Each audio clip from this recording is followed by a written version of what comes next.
Praise the Lord. പ്രിയരെ, എൻ്റെ കയ്യിലിരിക്കുന്ന എന്താണെന്ന് മനസ്സിലായോ? ഇതാണ് റംബൂട്ടാൻ. നമുക്കെല്ലാം പ്രിയപ്പെട്ട ഒരു ഫ്രൂട്ടാണ്.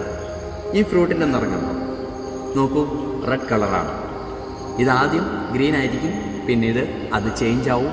ഇങ്ങനെ നല്ലൊരു ഫ്രൂട്ടാവുമ്പോൾ, പാകത്തിനുള്ള ഒരു ഫലമായി തീരുമ്പോൾ ദാ ഈ റെഡ് കളറിലേക്ക് എത്തുന്നു.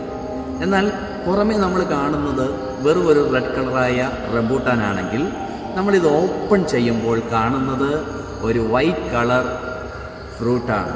ഇതാണ് നമ്മൾ ഭക്ഷിക്കുന്നതും ഇതാണ് നമുക്ക് ആവശ്യവും. അപ്പോൾ ദൈവത്തിൻ്റെ വചനം നമ്മളോട് പറയുന്നതെന്നാൽ, മനുഷ്യർ പുറമേ ഉള്ളത് നോക്കുന്നു, ദൈവമോ ഹൃദയങ്ങളെ അറിയുന്നു.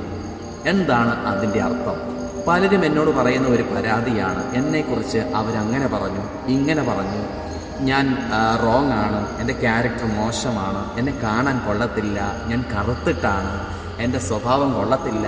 ഇങ്ങനെ പലരും പലതും പറയുന്നു എന്ന് പറയുമ്പോൾ, അകമേയുള്ളതാണ് ദൈവം നോക്കുന്നത്. പുറമേ റെഡ് കളറാണെങ്കിലും യെല്ലോ കളറാണെങ്കിലും ബ്ലാക്ക് കളറാണെങ്കിലും വൈറ്റ് കളറാണെങ്കിലും അകമേ എന്തുണ്ട് എന്നുള്ളതിനാണ് ദൈവം ഇമ്പോർട്ടൻസ് കൊടുക്കുന്നത്. റംബൂട്ടാൻ്റെ കാര്യത്തിലും പുറമേയുള്ള തോട് നമ്മൾ ഉപേക്ഷിച്ച് കളയുകയും അകമേയുള്ളത് നാം സ്വീകരിക്കുകയും ചെയ്യുന്നു. അങ്ങനെയെങ്കിൽ നിങ്ങളോട് സത്യമായി ഞാൻ ദൂത് പറയുന്നു, മെസ്സേജ് പറയുന്നു. എന്തെന്നാൽ പുറമേയുള്ളത് നോക്കി ഒരു മനുഷ്യരെയും നാം മനസ്സിലാക്കരുത്. പൊന്ന് ഒരച്ചറിയണം, ആളടുത്തറിയണം എന്നൊരു പഴമൊഴിയുണ്ട്.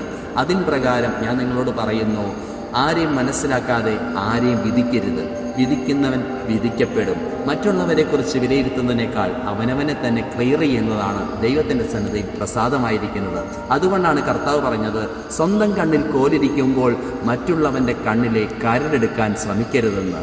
പ്രിയരെ, പുറമേയുള്ള റെഡ് കളറിനേക്കാൾ അകമയുള്ള ഈ വൈറ്റ് കളർ ഷെയ്ഡിലുള്ള ഫ്രൂട്ടിനാണ് നമുക്ക് വാല്യൂ കൊടുക്കേണ്ടത്. മാത്രമല്ല, ഈ ഫ്രൂട്ടിൻ്റെ ഉള്ളിൽ ഒരു വിത്തുണ്ട്. ആ വിത്ത് നാളേക്കായുള്ളതാണ്. നിങ്ങളുടെ പ്രവർത്തികൾ നന്മ നിറഞ്ഞതെങ്കിൽ നിങ്ങളുടെ തലമുറകളിൽ അതിൻ്റെ അനുഗ്രഹം വരും. നാളേക്കായി അതൊരു മുതൽക്കൂട്ടായിരിക്കും. ഞാൻ നിങ്ങളോട് പറയുന്നു, നിങ്ങളുടെ ഹൃദയത്തിൽ നിന്ന് പുറത്തു വരുന്നതത്രേ നിങ്ങൾ കൊണ്ടുവരുന്ന നല്ല വിത്തുകൾ എന്ന് പറയുന്നത്. ദൈവത്തിൻ്റെ വചനവും അങ്ങനെ തന്നെ പറയുന്നു, ഹൃദയം നിറഞ്ഞ് കവിയുന്നതിൽ നിന്നല്ലയോ വായി സംസാരിക്കുന്നതെന്ന്.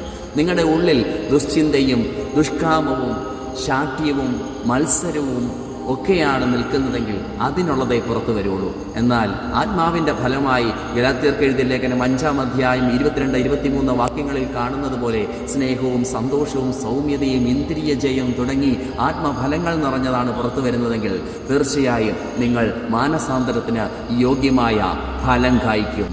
ആ ഫലം ദൈവത്തിൻ്റെ സന്നിധി പ്രസാദമായിരിക്കും. സോ പുറമേയുള്ളതല്ല നമുക്ക് വേണ്ടത്, അകമേയുള്ളതാണ് വേണ്ടത്. പുറമേയുള്ള ഭക്തിയല്ല വേണ്ടത്, പുറമേയുള്ള വിശ്വാസമല്ല വേണ്ടത്, പുറമേയുള്ള വിശുദ്ധിയല്ല വേണ്ടത്. ഹൃദയശുദ്ധിയുള്ളവർ ദൈവത്തെ കാണുമെന്ന് ദൈവത്തിൻ്റെ വചനം പറയുമ്പോൾ, ദൈവം നമ്മുടെ ഹൃദയത്തെ അറിയുന്നുവെന്ന് ഞാൻ നിങ്ങളെ അറിയിക്കുന്നു. ആകയാൽ കിണ്ടിക്കിണ്ണങ്ങളെ പോലെ പുറമേ വെടുപ്പാക്കുകയും അകമേ ക്ലാവ് പിടിച്ചിരിക്കുകയും ചെയ്യാതെ അകം ശുദ്ധിയുള്ളതായി തീരട്ടെ. വെള്ളത്തേച്ച ശവക്കല്ലറകൾ പോലെ അകത്ത് മുഴുവൻ മാലിന്യവും ദുർഗന്ധവും, പുറമെയോ വെള്ളത്തേച്ച് പൂശിയിരിക്കുന്ന മനോഹരമായ ഒരു സംഭവമായി നിൽക്കാതെ അകമേ ശുദ്ധിയുള്ളവരാകുക, അകമേ കഴുകപ്പെട്ടവരാകുക, അകമേ ദൈവത്താൽ പണിയപ്പെട്ടവരാകുക. ദൈവം നിങ്ങളെ മാനിക്കട്ടെ. കർത്താവിൻ്റെ കൃപ കൂടിയിരിക്കട്ടെ. പുറമേയുള്ളതല്ല, അകമേയുള്ളതാണ് നമുക്കാവശ്യം. അപ്പോൾ എങ്ങനെയാ? കഴിക്കുമല്ലേ? കഴിച്ചു കളയാം.